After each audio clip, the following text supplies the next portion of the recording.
Hello there, dear viewers, and welcome to another episode of Journey. We kick it off with something for all culture lovers. In this episode, we're diving into the soul of Algerian craftsmanship, where skill isn't just taught, it's inherited. First up, we're heading deep into the Sahara. In the cities of Qanat and Tamras, Tuareg artisans are keeping a 1,000-year legacy alive, hammering metal into jewelry so stunning.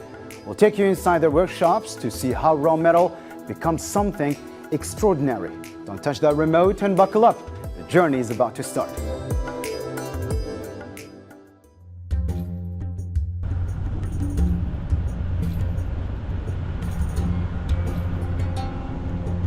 We voyage to the majestic heart of southern Algeria.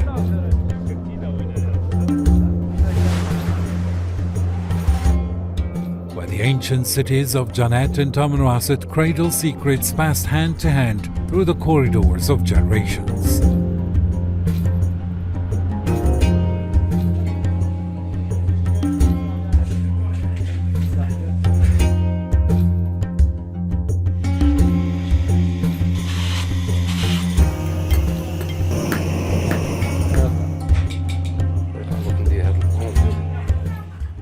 In the corners of Qanat's bustling marketplace, humble metals are transformed into gleaming artifacts, silent witnesses that recount the epic history of the Tuareg people.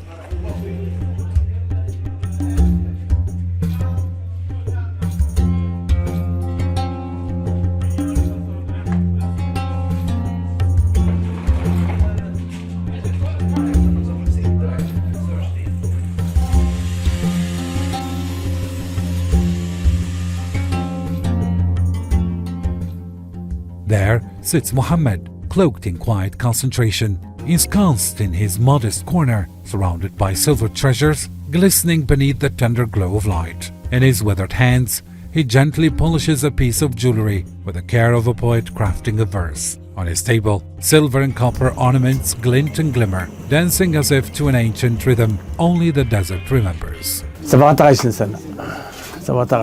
I've practiced this craft for 17 years. My father worked in this trade in Ingazam and Tamarast. I learned everything from him, praise God. I've been practicing this profession in Qanat for 8 years now.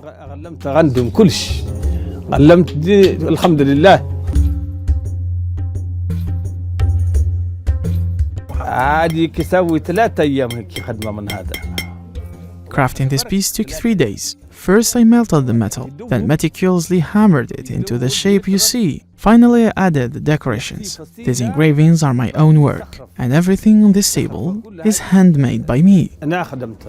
I made all these jewelry pieces myself. I master everything craft. I envision 1,000 designs. I make a living from this trade, and now I'm teaching its secrets to my children. Mohammed labors not merely with his hands, but with his spirit, where he strives to breathe life into legacy. He shares the sacred secrets of his craft with his children, who upon returning from their Quranic memorization classes sit beneath his gaze. He longs for them to carry the torch of their ancestors.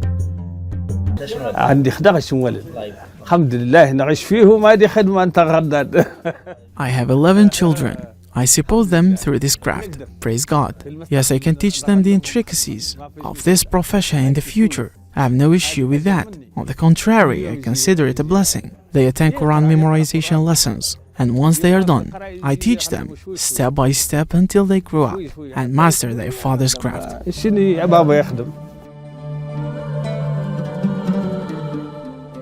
A few paces away, the heartbeat of creation echoes from Hassan's workshop, where craftsmanship thrives in full bloom. In this more spacious space, the Tuareg artisan and his devoted assistants bend metal to their will, turning raw elements into traditional artifacts that speak volumes of the region's illustrious past. So I make jewelry in silver. I make the stone work. I make also the leather camel work of Up.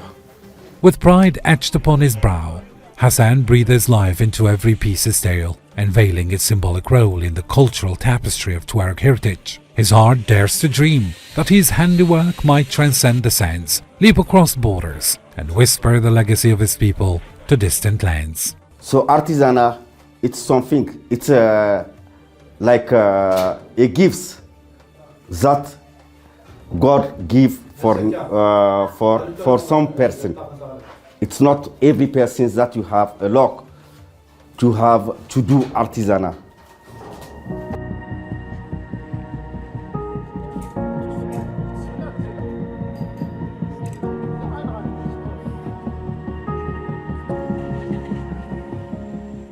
In Damrast, we step into yet another sanctuary of artistry, Mohammed's lively workshop, where the melodic clatter of tools waltzes with murmuring of customers.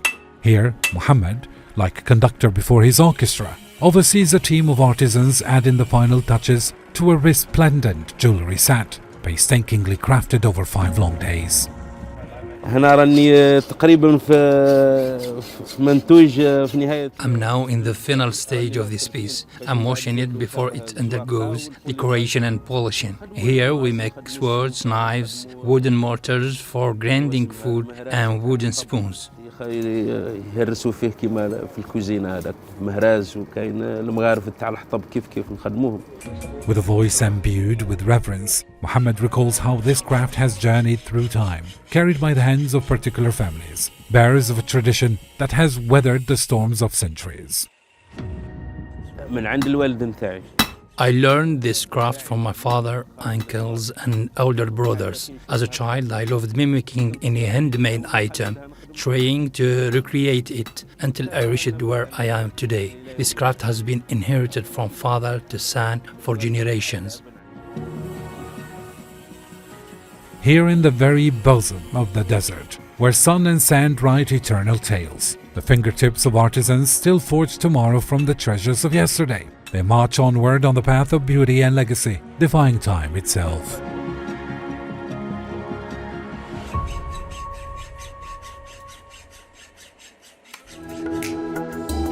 That was fascinating, wasn't it? All right, then next we're heading to Eastern Algeria's best kept secret, the town of Babar in Khanchla. This place is famous for carpets, but these aren't just any carpets. Using techniques passed down for centuries, local weavers turn wool and natural dyes into pieces so detailed. Every thread here has a story. Let's follow.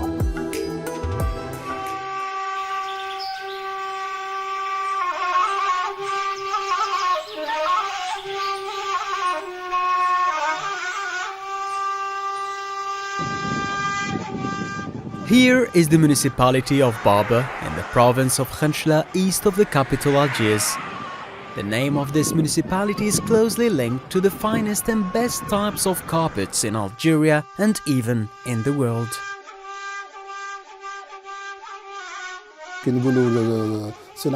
When we speak about traditional industry in the province of Khanchla, we speak about the Babar carpet, the Khanchla carpet. This carpet is one of the finest and best carpets in the country and even in the world, with its special advantages in terms of quality and in terms of its traditional manufacturing. The Babar carpet is still being produced to this day, especially since craftsmen inherited this craft, its production and the manufacturing of the carpet from their ancestors as they preserved its symbols and the process of its production. Where did this carpet come from? It came to meet the needs of families. In the past, the family used the carpet as a bedding and cover. Our costumes and traditions in the past require equipping the bride with the carpet, and whoever does not to do this, they stay from the belonging and historical dimension of the region.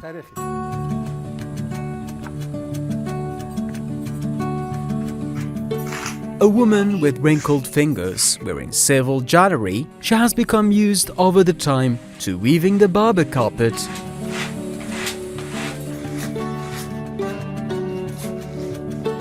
She is Hajja Masouda, the daughter of the region. She inherited this craft from her ancestors. Weaving the Babar carpet goes through several stages. Relying on natural materials, the sheep's wool is prepared, washed, dried, then combed with a kardash.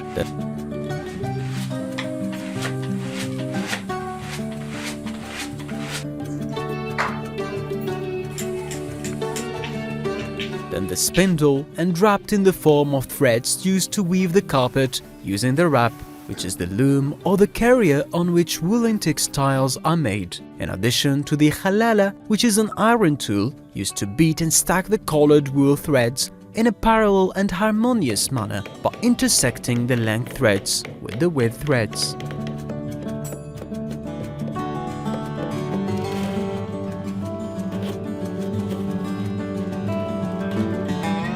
الزربية كيما هذه نشبوا عليه 3 أشهر.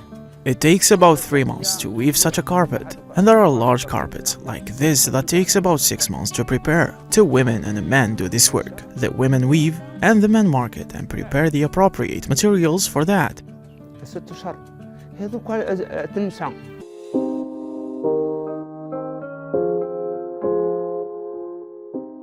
Women weave 2 different types of carpets. The first is known as the daraka, which is light, while the second type is the knot carpet, known for its heavy weight.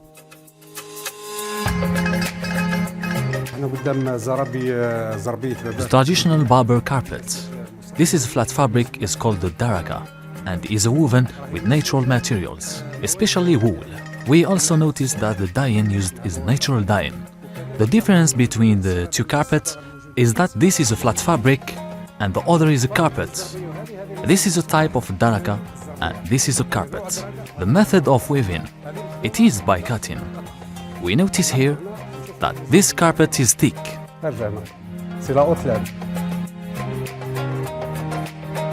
More than 30 colors are extracted from nature using ingredients such as siwak, pomegranate peels and henna. Craftsmen and craftswomen choose them to dye wool threads. كل حاجة في الطبيعة تعطيك لون. Everything in nature gives you a special color. All natural plants give you a color, and the color used in this carpet are mostly based on siwak. The color used can be extracted from siwak, pomegranates, peach, yellow clay, ladybugs, insects and plants. We have several natural sources from extracting colors, and when mixing natural plants, the color differ: green, yellow, light green, and dark green. Anyone who contemplates the creativity of the craftswoman that wove this carpet would say that the color used are chemical colors, but as special in stamping, we say that they are natural colors. The craftswoman used natural materials for dyeing, and this color is extracted from siwak. The Babar carpet carries many symbols and shapes. Each shape has a story and a tale that has been passed down through generations across history. الرموز هذو نتاع التاريخ. هذو كي نوضنا من التاريخ. These symbols are historical. Since we were young, we remember that our fathers and grandfathers reflect these symbols. This is a wolf paw, and this is an ostrich neck, and this is what they call a tweezer, and this is what they call the five, and this is what they call the mishraf. The carpets differ in the nature of their fabric and in their shapes and symbols. Here lies the evidence and competition, and the only factor remains marketing, through which this carpet sweeps the market. And to preserve it, we must market it. The Babar Textile Stamping Center, a modern facility that supports and develops locally made carpet weaving. The tasks entrusted to this structure are to support carpet craftsmen in all areas, starting from training, distributing shops, how to weave carpet, until we reach the final stage, which is stamping the carpet. Stamping the carpet is a recognition by the state of the quality of the carpet product.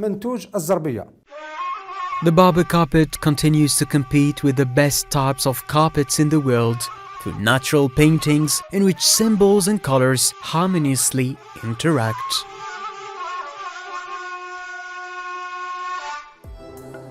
And finally, ever wonder where the fashion genius Yves Saint Laurent was born? Actually, before Yves Saint Laurent became the godfather of fashion, he was just a kid soaking up the sun-drenched city of Oran. The colors, the energy, the soul of this city. It's all stitched into his iconic designs.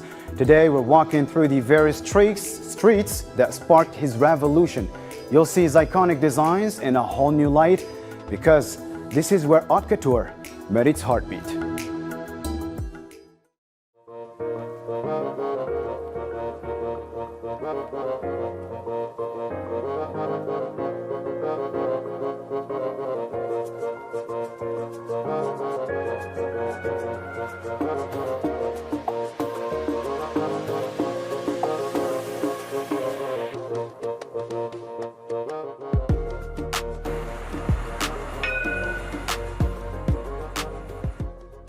In the heart of this enchanting city, among of its vibrant streets, a child was born who redefined beauty and left an indelible mark on the history of fashion.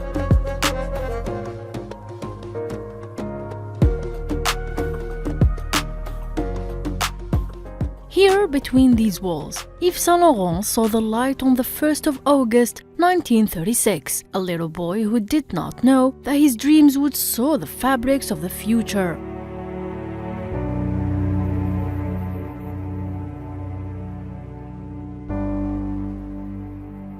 C'est une vieille famille qui a... It is a very old family. It settled in the city of Oran in 1870, and this residence was built in 1913. So his grandfathers and fathers were born in this house. And the aim of restoring this house is to give a chance to young people, and there are many of them who are interested in luxury tailoring and the world of fashion, to get to know the greatest tailor of this century, born in their city and in their country.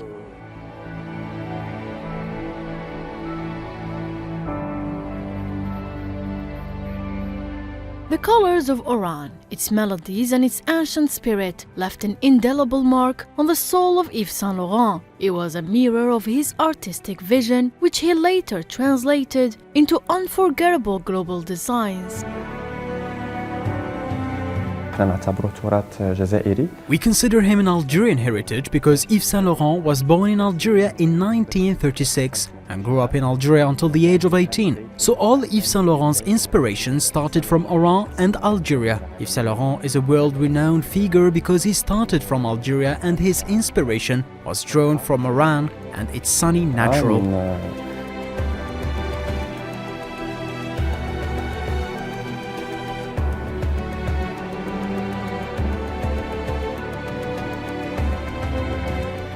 This house is not just a building, it is the story of a child who saw in every corner a painting waiting to be drawn. Every corner of this house holds a memory, and every wall bears witness to the beginning of the journey of a young man who became a global icon of creativity.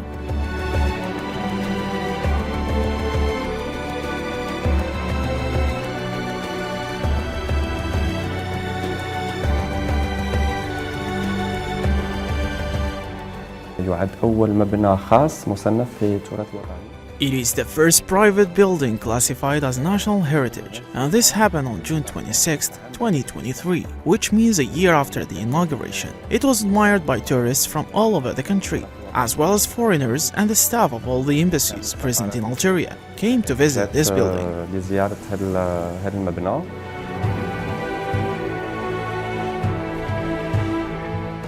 From Oran to Paris, Yves Saint Laurent carried with him a rich cultural legacy. His designs were a tribute to the place where he was born.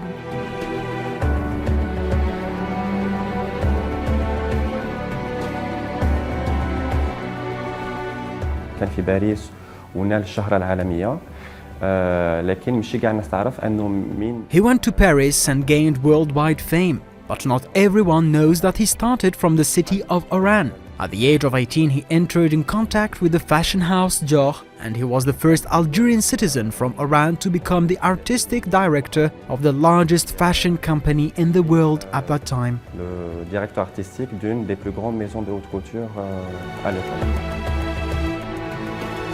السيد زاد في بلادنا وكبر في بلادنا ورسم. Yves Saint Laurent was born in our country, Algeria, and grew up in our country, and designed many luxury designs in the world of fashion.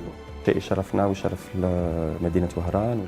He honored us and honored the city of Oran and Algeria because this building has become a landmark that attracts tourists from all over the country and all over the world. Tourists from Europe, America and Asia visited us because Yves Saint Laurent is a prominent figure in the world. بارزة عالميا. From this small house, a global dream began, and today it stands as a witness to the genius that sparked within its walls. What started here has become a global movement, inspiring entire generations of fashion lovers.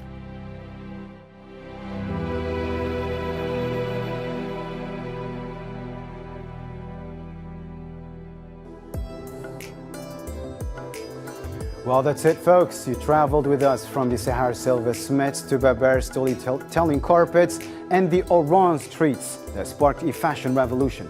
Next episode, well, I can tell you this. We're uncovering more hidden gem and trails that'll make you grab your boots. Till then, keep the curiosity alive. Thanks for joining us. See you next time.